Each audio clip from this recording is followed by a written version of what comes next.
예, 우리 다 같이 인사하겠습니다. 진심을 담아서 인사할 수 있습니다. 당신의 외모와 상관없이 당신을 축복합니다. 우리 여러분들과 함께 하겠습니다. 당신의 외모와 상관없이 당신 축복합니다. 예, 진심이 담겨져 있군요. 네, 우리 한 번 더 인사하겠습니다. 당신의 성격과 없이 당신을 축복합니다. 같이 인사하겠습니다. 당신의 성격과 상관없이 당신을 축복합니다. 예, 그 어느 때보다 진심으로 축복하시는 것 같습니다. 어느덧 하절기에 온 지 2달이 되어갑니다. 전부터 꿈꿔왔던 전임 사역을 하고 또한 정말 좋은 목사님과 성도님들과 함께 사역할 수 있는 게 얼마나 큰 기쁨인지 모릅니다. 그러나 가끔씩 몰려오는 외로움은 어쩔 수가 없습니다. 그런데 갑자기 이런 생각이 들었습니다. 하절교회에서 겉모습으로 볼 때 예수님과 가장 닮은 사람이 바로 내가 아니겠는가. 예수님은 33살에 돌아가셨다고 했는데 그때까지 예수님은 비혼이셨습니다. 말이 결혼을 안 하셨지 당시 사회적 정서로 본다면 예수님은 노총각이셨습니다. 저는 올해 32살입니다. 그리고 미혼입니다. 또한 교회에서 말씀을 전하고 있습니다. 하나님의 복음을 전하고 있습니다. 어떤 면에서 이 자리에 앉아있는 성도님들보다 예수님과 가장 가까운 사람은 겉모습으로 봤을 때 제가 아닐까 하는 그런 생각이 들었습니다. 그런데 기분이 좋아져야 되는데 괜히 씁쓸하더라고요. 노총각이고 미혼이다라는 그 예수님을 닮아가는 건 좋지만 아무튼 그런 생각이 들었습니다. 오늘 말씀은 인간적인 조건으로는 가장 예수님을 닮은 전도사인 제가 말씀을 전합니다. 이 시간에 예수님의 그 짝퉁이 아닌 진정한 예수님의 말씀이 저를 통해 전해지기를 바랍니다. 어린 아이들이 그 세상의 혹독함을 알아가는 게 언제인지 아십니까? 갓 태어난 아이들이 세상의 혹독함을 아는 때가 있다고 합니다. 그때가 언제인지 아십니까? 그때가 언제냐면 엄마가 좋아, 아빠가 좋아야 하는 질문을 받을 때라고 합니다. 한마디로 말해서 어떤 선택에 대한 책임을 져야 될 때는 거죠. 예를 들어서 엄마가 좋아, 아빠가 좋아 했는데 아빠라고 한다면 그 아이는 그때부터 엄마에게 많은 구박과 또한 그걸 가지고 제 경험으로 봐서 한 30년 이상은 울고 먹으시더라고요. 근데 아빠가 물어봤을 때 또 엄마라고 하면 또 그 아이는 아버지에게 그렇게 당하게 됩니다. 그래서 현명한 아이들은 누가 질문했냐를 중요하게 여기죠. 그래서 엄마가 말하면 당연히 엄마라고 말하고 아빠가 물으면 아빠라고 말합니다. 그런데 또 그렇게 대답하면 부모님도 어떤 분들은 얘가 참 기회주의자다라고 또 얘기도 합니다. 이처럼 무언가를 선택하는 것은 어려운 일입니다. 그래서 우리는 우리의 선택이 받을 수 있도록 부단히 노력을 합니다. 자기계발서를 읽어보면 선택의 중요성을 아주 잘 말해줍니다. 그리고 어떤 것을 선택하는 것, 그것이 갖고 오는 결과가 참 많죠. 우리 성도님, 저는 잘 이해 못하지만 성도님들이 남편과 아내를 선택할 때 내가 이 선택이 잘못됐다라고 생각하시는 것이 가끔 있으시잖아요. 그렇죠? 그래서 많이 기도하시고 그렇게 됩니다. 우리는 어떤 선택을 할지 정말 수없이 고민을 합니다. 그래서 그 선택 때문에 밤낮을 이루고 잠을 못 이룰 때가 정말 많습니다. 내가 과연 이 길로 가야 될까? 아니면 이 길로 가야 될까? 그런 생각이 많이 하게 됩니다. 그래서 자기계발서에 보면 어떤 선택을 하는지 옳은지를 많이 설명을 해줍니다. 저 역시 자기계발서를 많이 읽었지만 중국집에 가서 짜장면을 먹을 것인가 짬뽕을 먹을 것인가의 그 선택 앞에서 항상 좌절합니다. 어떤 날은 짬뽕을 먹었는데 앞에 있는 사람이 짜장면을 맛있게 먹고 있으면 짜장면 먹을 걸. 그 짜장면을 선택하는데 또 앞에 있는 짬뽕이 해물이 가득 있으면 짬뽕 먹을 걸. 그렇게 20년을 지내왔습니다. 근데 도저히 이러면 안 되겠다. 내가 이 짜장면 짬뽕 먹는 그 선택을 내가 제대로 하지 않으면 안 되겠다 해서 제가 결론을 내린 게 홀순날에는 세 글자인 짜장면을 먹기로 하고 짝순날에는 짬뽕, 두 글자인 짬뽕을 먹기로 했습니다. 그래서 며칠 전에 목사님이랑 같이 밥을 짜장면을 먹으러 왔는데 목사님이 여기가 짜장면이 맛있다고 하셨는데 그날은 짝순날이라고 제가 짬뽕을 먹었습니다. 그런데 맛있게 드시는 목사님을 보면서 얼마나 후회했는지 모릅니다. 그러나 그동안 제가 해왔던 그런 선택에 의하면 그냥 차라리 이게 낫다 그래서 나중에 홀순날에 거기 꼭 가야겠다라고 다짐을 했습니다. 이처럼 무언가 선택한다는 것은 다른 무언가를 포기하는 것이기 때문에 쉬운 일이 아닙니다. 실존 철학가의 대표라고 할 수 있는 프랑스의 철학가인 철학가이자 소설가인 장폴 샤트르는 인생은 탄생과 죽음 사이의 선택이라는 말을 남겼습니다. 제가 이전에 말씀드렸지만 인생은 B와 D 사이의 C다. 인생은 벌스, 탄생과 데스, 죽음 사이의 초이스, C, 선택이다. 결국 인생은 그 사람이 어떤 선택을 하냐에 따라 그것이 결정된다는 거죠. 장폴 샤르트르는 1964년에 출간한 그 소설 말이라는 소설을 통해서 노벨 문학상에 선정되었습니다. 그러나 그는 문학상을 우수성을 서로 비교하는 것은 잘못됐다고 생각하고 그 수상을 거부했습니다. 왜냐하면 그가 거부한 이유는 그의 행동은 인간 실존에 있어서 인간의 본질보다 인간의 주체성, 즉 선택 자체가 실존의 존재를 이야기해 준다는 거죠. 어려운 말인데요. 한마디로 해서 인간이 그가 선택하는 것 그 자체가 인간임을 보여준다는 겁니다. 인생은 B 사이의 C, B와 D 사이의 C, 인생은 탄생과 죽음 사이의 선택입니다. 이 말은 결국 인생은 순간순간의 선택이라는 것입니다. 그리고 그 선택이 우리의 인생을 말해주는 거죠. 그래서 우리는 지금도 최고의 선택을 하기 위해서 열심히 공부하고 또한 세상의 선택을 받기 위해 자신을 발전시킵니다. 인생은 선택입니다. 그리고 우리는 매 순간 선택을 합니다. 몇 시에 일어날 것인가? 무엇을 먹을 것인가? 누구를 만날 것인가? 어떤 드라마를 볼 것인가? 무슨 옷을 입을 것인가? 교회에 갈 것인가 말 것인가? 새벽 기도에 나갈 것인가 말 것인가? 수요일에 나갈 것인가 말 것인가? 한 번 더 해야겠죠. 금요 기도에 나가야 될 것인가 말 것인가? 우리는 하루에도 수많은 선택을 하면서 살아갑니다. 선택은 그 사람이 누군가인지를 보여줍니다. 예를 들어서 TV에서 뽀로로와 야구 경기와 드라마를 한다고 생각해 보십시오. 어린아이는 당연히 뽀로로를 선택할 것입니다. 그리고 대부분의 남자들이나 스포츠를 좋아하는 여자분들은 야구를 선택할 것입니다. 그리고 대부분의 여자들이나 우리 엄마들은 당연히 아무리 스토리가 막장이어도 드라마를 선택할 것입니다. 어린아이가 뽀로로를 선택하지 않고 막장 드라마를 선택해본다고 생각해주시오. 성도님들 어떻게 생각하시겠습니까? 6자애가 서로 싸우고 말도 안 되는 그런 막장 드라마를 선택한다고 해보십시오. 그러면 그 아이를 데리고 정신병원으로 데려가실 겁니다. 그리고 저 역시 집에 가자마자 뽀로로를 10시간 동안 보고 있다고 생각한다면 성도님들 어떻게 생각하시겠습니까? 저희 어머니는 바로 119에 전화해서 저를 끌려가게 하실 겁니다. 이처럼 어린아이가 뽀로로를 선택하지 않고 야구나 드라마를 선택하는 건 쉽지 않습니다. 각 수준에 따라, 각 환경에 따라 사람들은 그에 맞는 선택을 합니다. 그리고 그 선택은 그 사람이 어떤 사람인지 어느 정도 알려줍니다. 시험 기간인데 친구들과 노래방에 가거나 당구를 치러 가는 학생들을 보면서 어떻게 느끼겠습니까?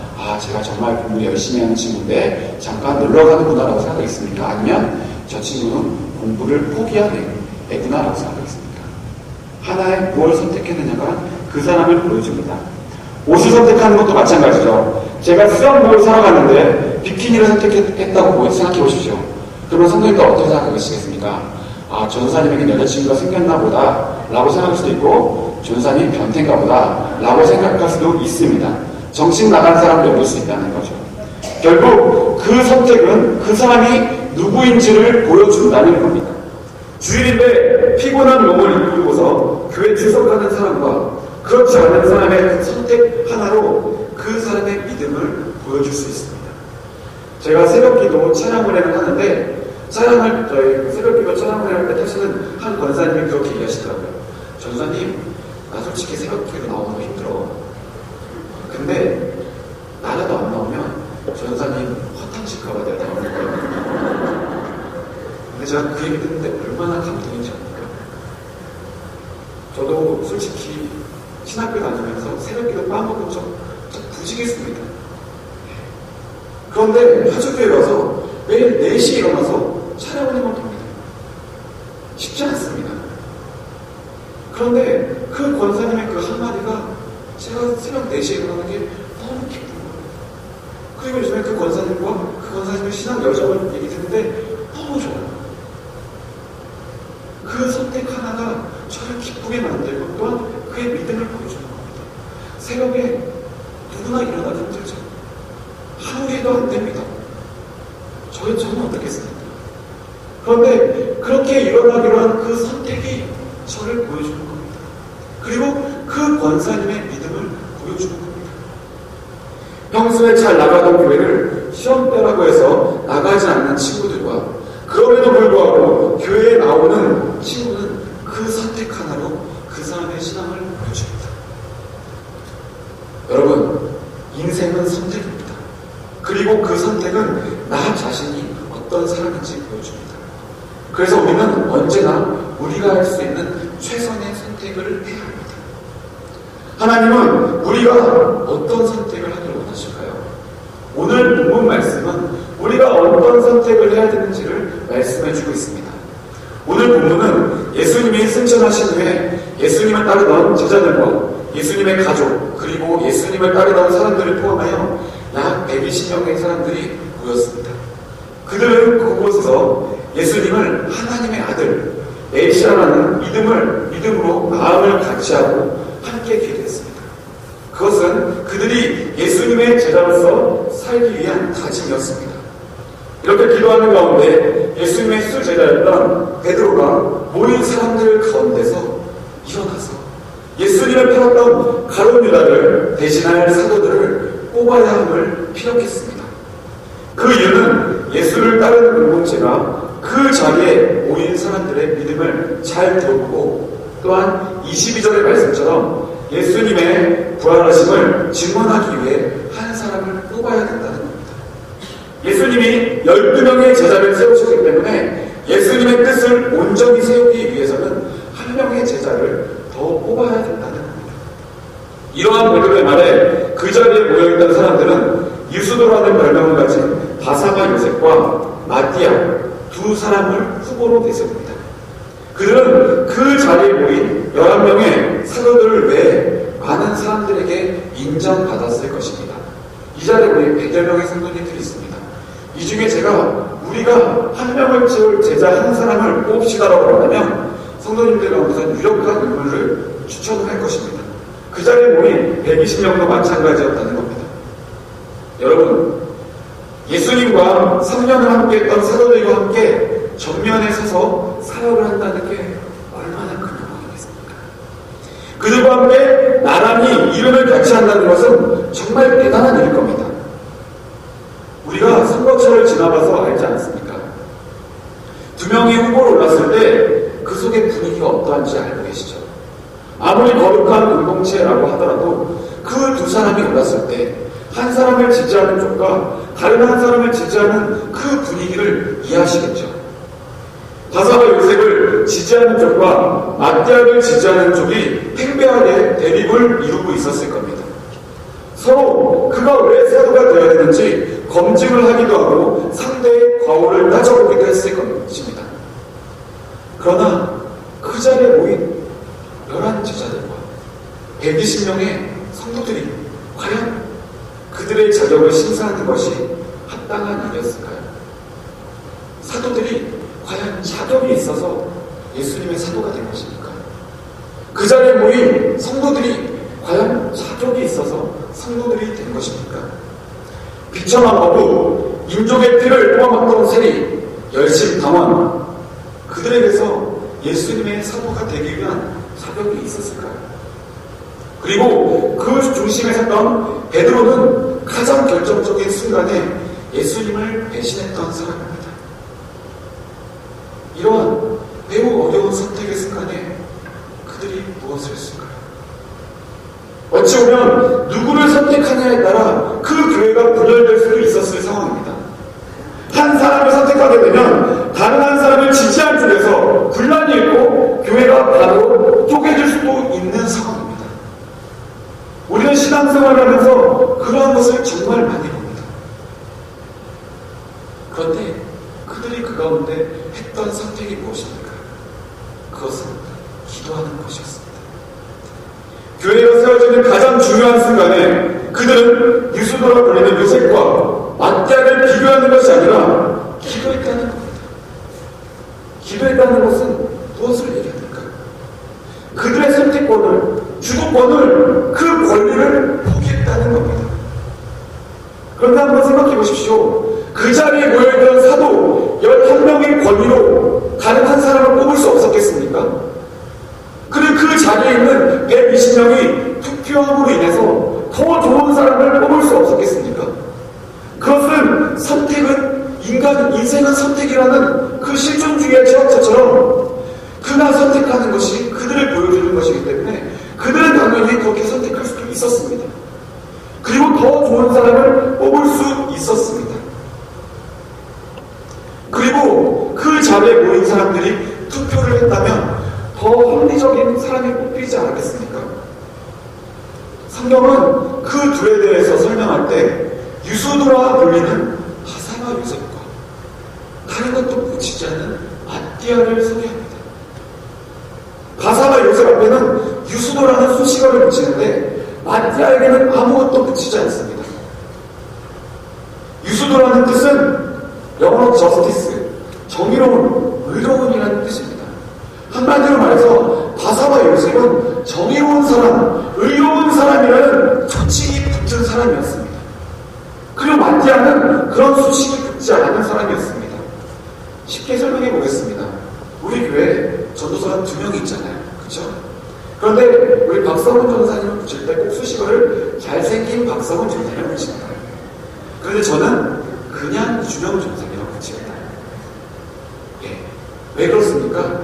박성훈 전사님이 저보다 안타깝지만 더 잘생겼기 때문에 그렇죠.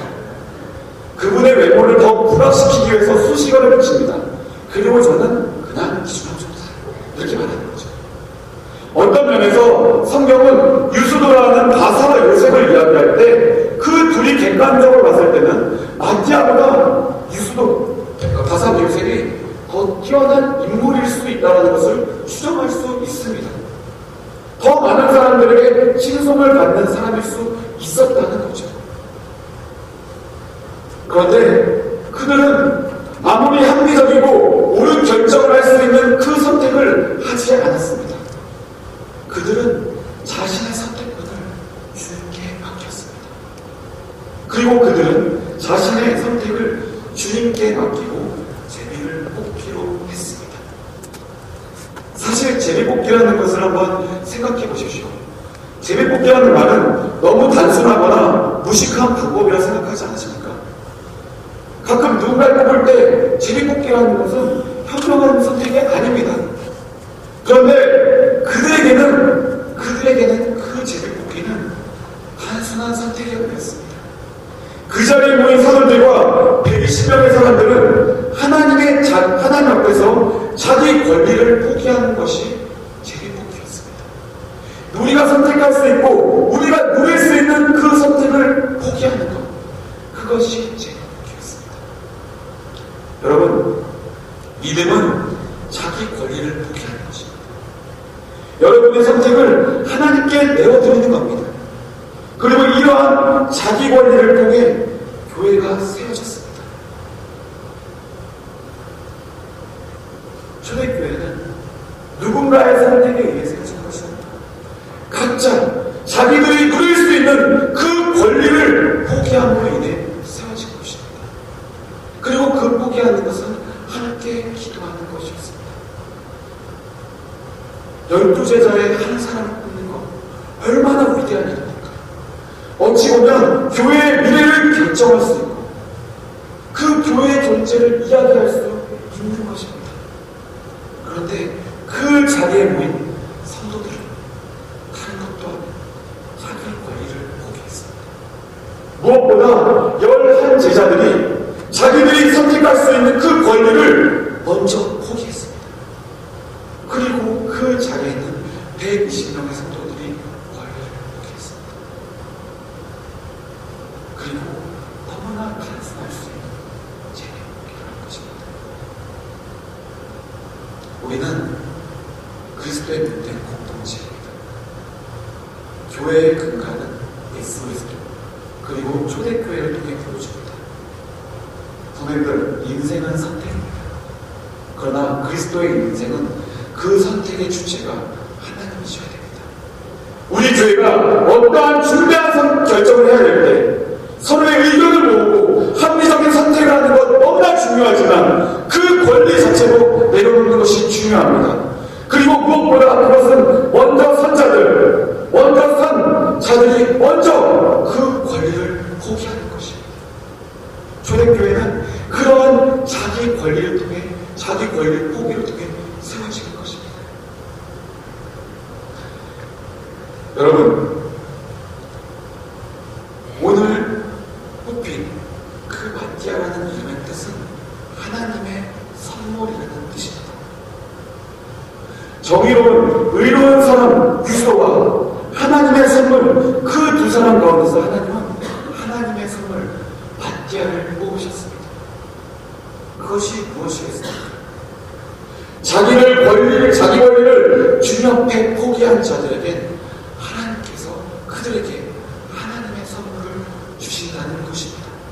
즉, 하나님을 사랑하는 자는 자기 권리를 포기한 사람이며 그들의 권리 포기를 통해 하나님은 세상의 선물이 아닌 하나님의 선물을 허락하신다는 겁니다. 우리가 아무리 열심히 신앙생활을 하고 열심히 살아간다고 하더라도 하나님의 선물을 받지 못하고 세상의 선물만 가득 받는다면 과연 그것이 유익한 것이겠습니까? 성도님들, 하나님의 선물을 받고 싶지 않으십니까? 그렇다면 여러분들의 선택에 있어서 하나님 앞에 기도하십시오. 단지 여러분들의 판단이 아닌 하나님의 판단, 하나님의 선택을 의지하시기 바랍니다. 매 순간순간 선택을 해야 될 때 그 선택의 주도권을 주님께 맡겨보십시오. 내가 지금 피곤하고 아침에 나가는 것이 힘들지만 그 선택권을 주님께 맡겨두고 기도해보십시오. 왜 교회가 주일 예배만으로 족하지 않고 새벽기도, 수요예배, 금요기도회를 왜 하는 것입니까? 그것은 우리가 소유하고 할 수 있는 그 권리를 주님 앞에 포기하는 훈련을 하는 것입니다. 새벽기도 그 시간에 내 삶의 권리를 주님 앞에 포기하는 것입니다. 그러한 자들이 모인 것이 교회입니다. 저는 우리 하천교회가 정말 주님이 원하시는 그런 교회가 되기를 원합니다. 주님이 쓰시는 그런 교회가 되기를 원합니다. 또한 주님의 선물을 받는 그런 교회가 되기를 원합니다. 그러기 위해서 우리가 무엇을 해야겠습니까? 초대교회 사도들이 또한 그 자리에 모여있던 성도들이 자기가 누릴 수 있는 그 권리를 포기했던 것처럼 우리 역시 그런 권리를 포기하는 것이 선행되어야 됩니다. 내가 아무리 누릴 수 있다고 하더라도 하나님 앞에 그것을 포기할 때 하나님께서는 우리가 누릴 수 없는 놀라운 선물을 우리에게 허락하실 것입니다. 믿으십니까? 우리 하나님의 선물을 받는 선택들 되기 바랍니다. 그리고 우리 선택 가운데 주님께 맡겨드리기 바랍니다. 그리고 언제나 기도의 삶을 놓치지 않기를 바랍니다. 우리 시간 함께 기도했으면 좋겠습니다. 우리가 얼마나 세상의 선택을 받기 위해 부단히 노력합니까? 세상 많은 사람들에게 선택을 받기 위해 얼마나 지금 이 한 푼도 노력하셨습니까? 그리고 더 좋은 선택을 하기 위해 얼마나 골머리를 싸고 밤잠을 못 주무면서 노력을 하셨습니까? 그런데 그런 선택 가운데 과연 사도들과 120명의 성도들이 했던 주님 앞에 권리를 내려놓고 자기 권리를 포기하던 그런 모습들이 있습니까? 그런 자기 권리를 포기하지 않고 언제나 그 선택 때문에 힘들어하지 않으셨습니까? 교회는 자기 권리 포기를 통해 정말로 자기의 권리를 포기한 사람들을 통해서 세워졌습니다. 사도들을 선택할 수 있을 때도 그들이 선택할 수 있는 그 권리를 포기함으로 인해서 교회가 세워졌습니다. 우리 역시 그래야 됩니다.